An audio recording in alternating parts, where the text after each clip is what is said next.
Hello, everyone, and welcome to English Pod. My name is Marco. My name is Catherine, and today we have an advanced level lesson for you guys all about food. What kind of food are we talking about today, Marco? Today we're talking about cheese. So there's so many different types of cheese, so many varieties. So we're going to take a look at these varieties. You may know them or not, but we're also going to take a look at the pronunciation because most of them are either Italian or French. So how do you pronounce these in maybe in American English? Good question. Let's listen to our dialogue for the first time, and we'll be back in a moment to talk about the wonderful world of cheese. Hello everyone, my name is Lori and I want to welcome you to this course.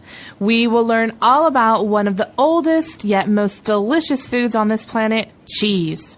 Let's get started. Cheese is usually categorized into 4 types: soft, semi-soft, semi-hard, and hard. The designation refers to the amount of moisture in the cheese, which directly affects its texture. Making cheese is an ancient practice dating back thousands of years, and the home cheesemaker can usually find recipes for cheese that fall into any of the 4 categories. Soft cheese includes cottage cheese, cream cheese, ricotta, brie, blue, roquefort, mozzarella, Munster, and similar cheeses.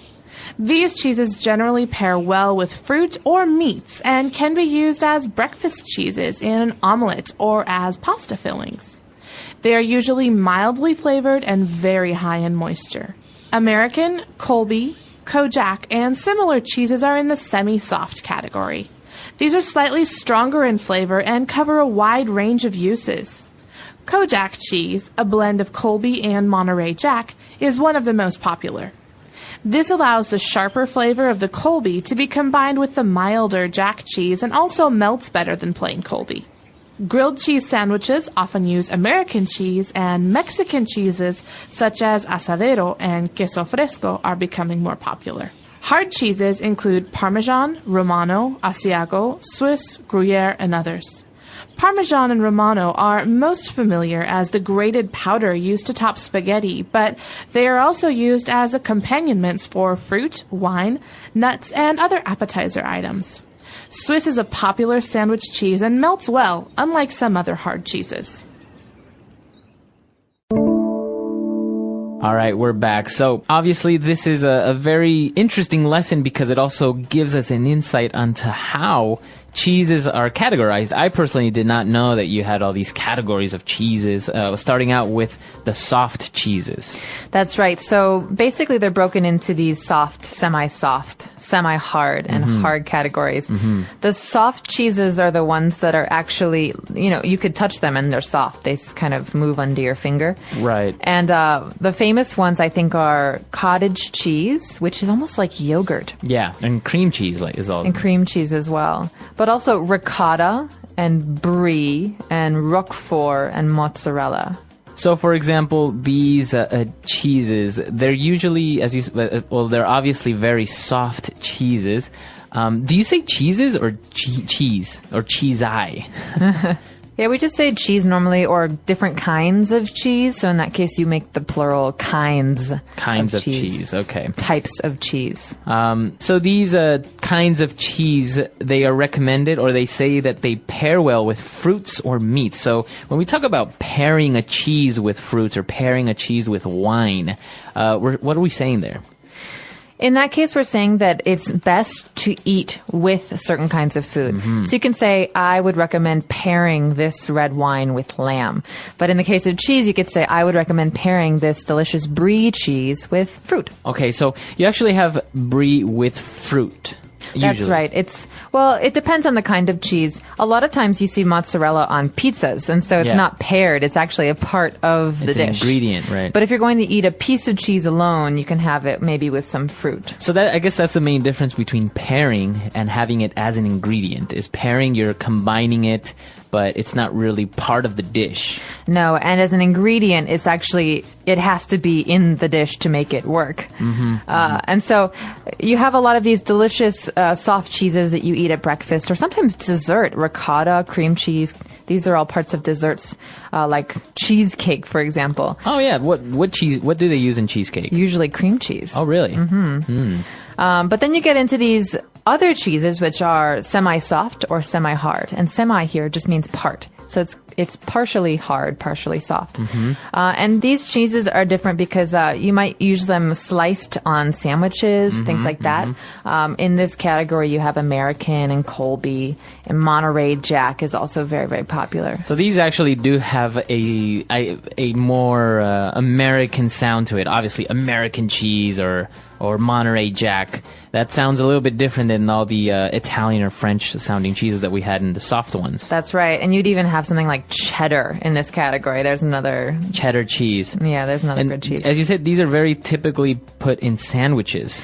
Yeah, I mean, you can use them in different ways. Sometimes we grate cheese. That means we rub it against this machine, a grater, to make it come out in these little fine pieces.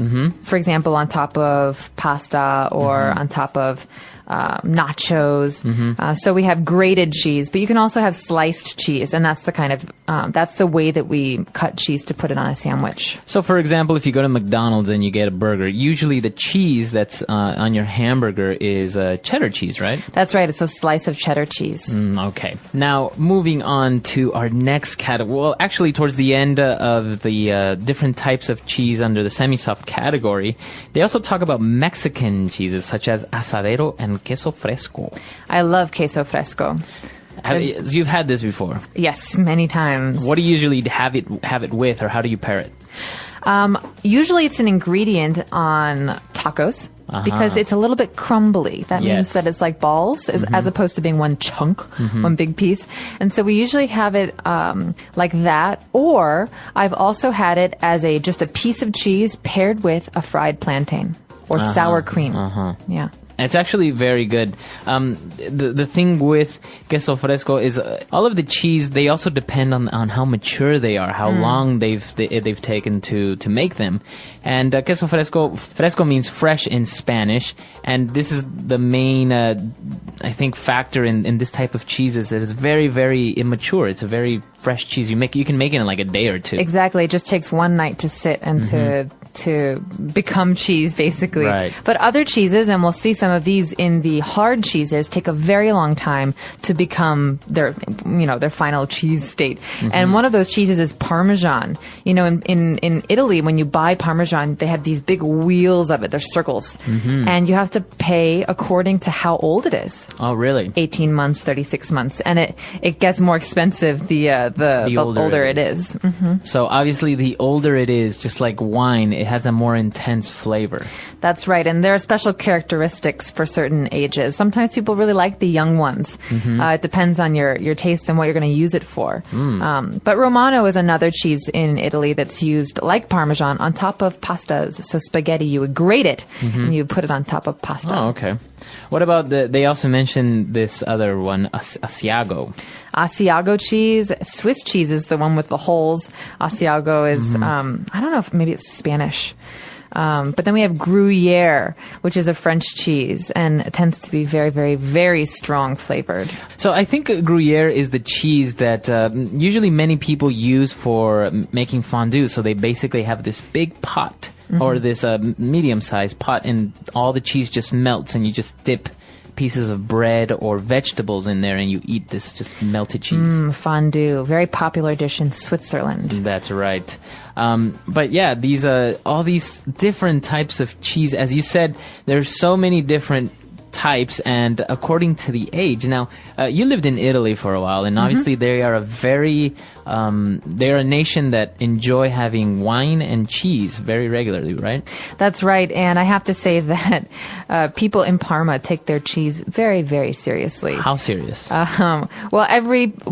A lot of people buy these big pieces of Parmesan cheese and they keep them in the refrigerator. And you don't just put the Parmesan cheese on the spaghetti.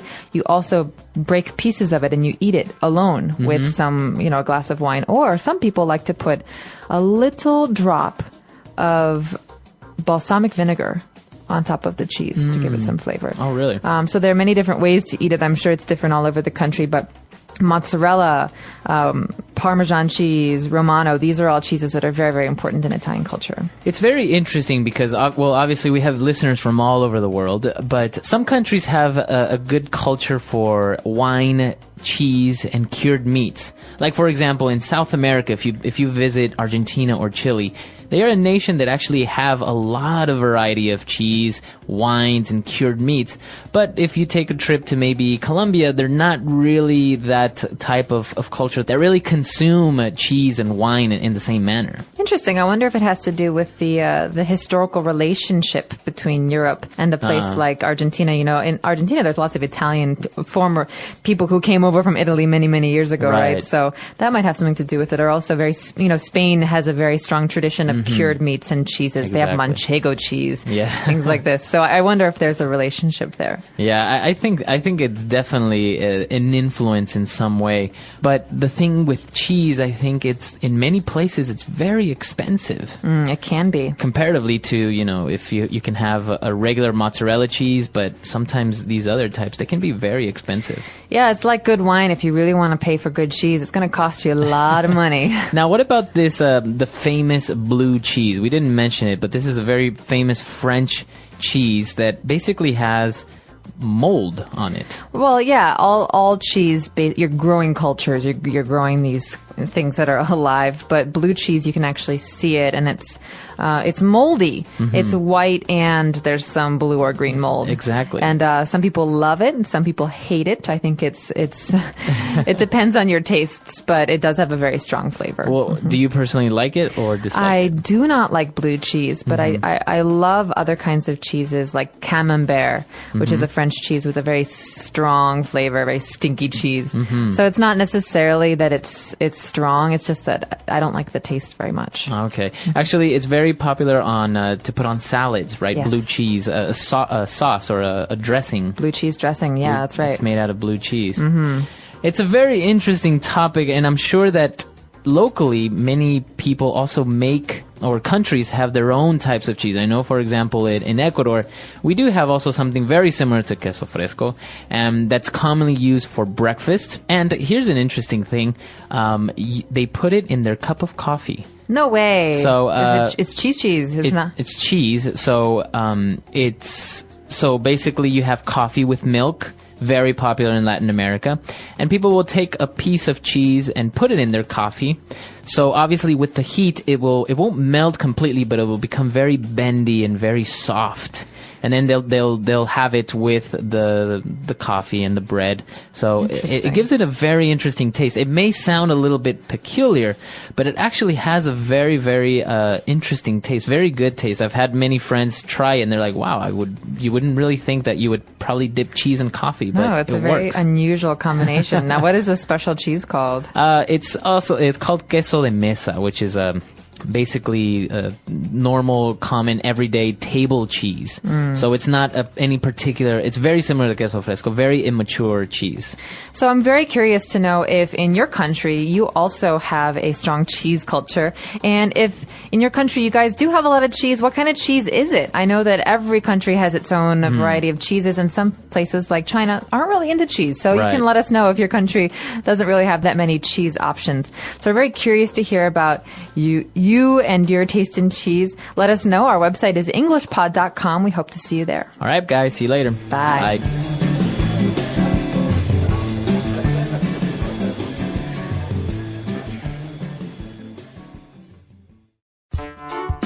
The English Pod Audio Review. Listen to the meaning, then say the vocabulary word. A type of cheese.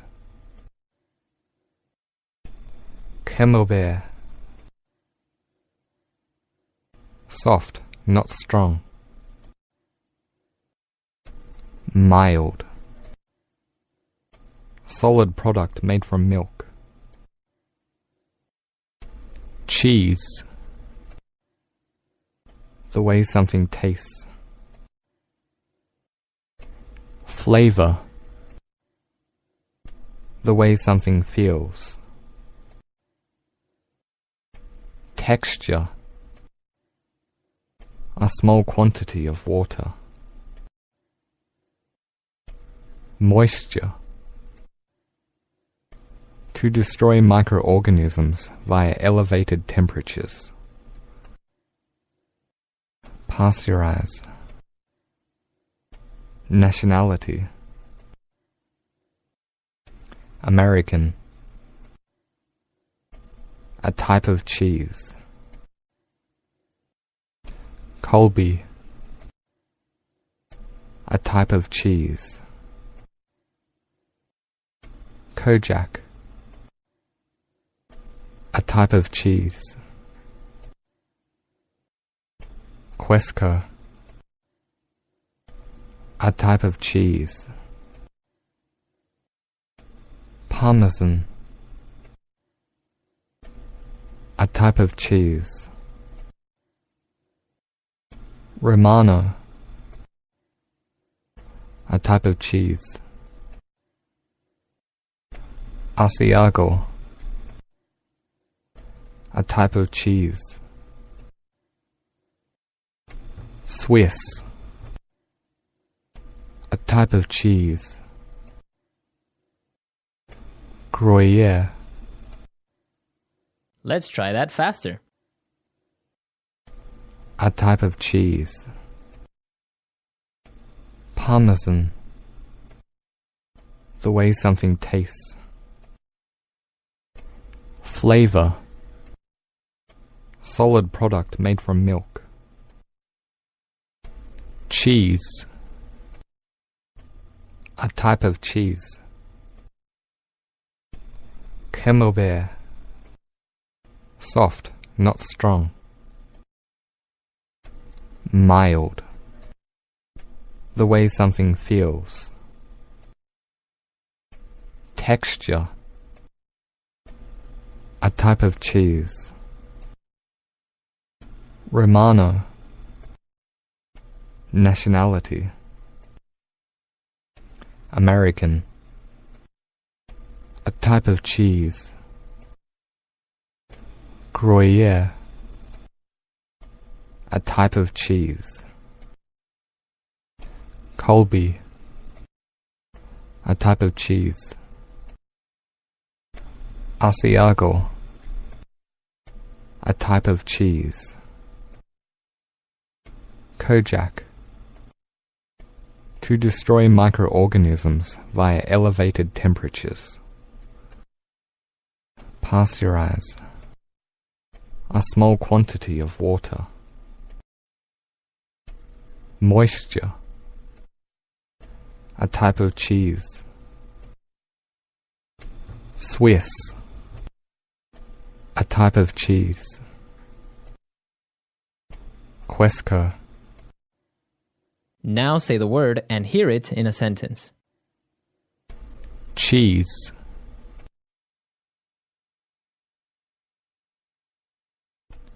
I love to have some cheese with a fine wine. Cheese.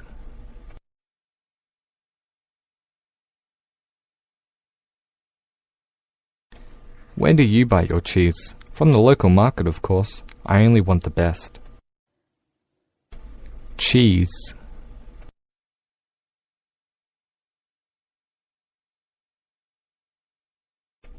I found out the hard way that mice don't actually like cheese when my pet mouse died.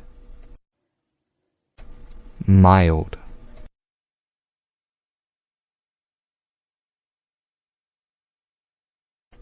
Wow, that is too hot for me. Could I please have something more mild than that? Mild.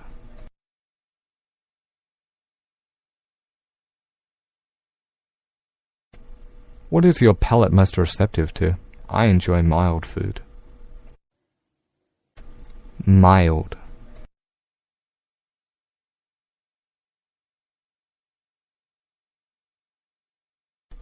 The wine did not overshadow my dinner in the sense that it was mild enough to pair well with the pasta. Flavor.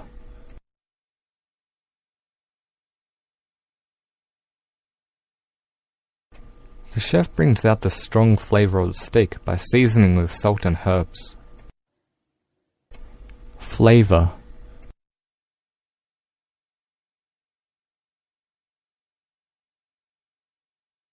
The wine of my home country is a bold and peachy flavour. It goes well with rabbit. Flavour.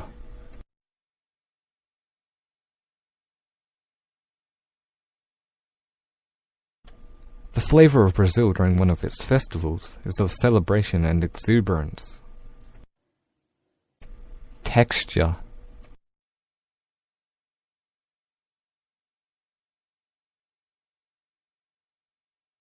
My friend was surprised that the texture of the dinner his wife had made was similar to that of a hard rock.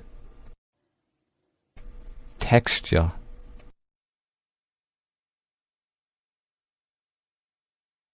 The texture of the wine I had just bought was dry and heavy. Texture.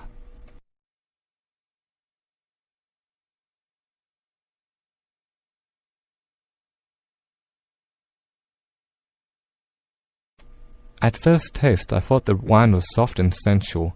By paying close attention to the texture, however, I realized it was rough and coarse. Moisture.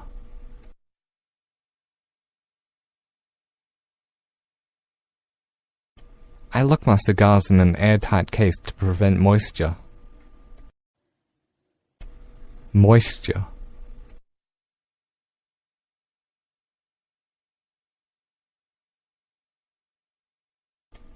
An important factor in the success of growing of vegetables is the moisture that they receive. Moisture.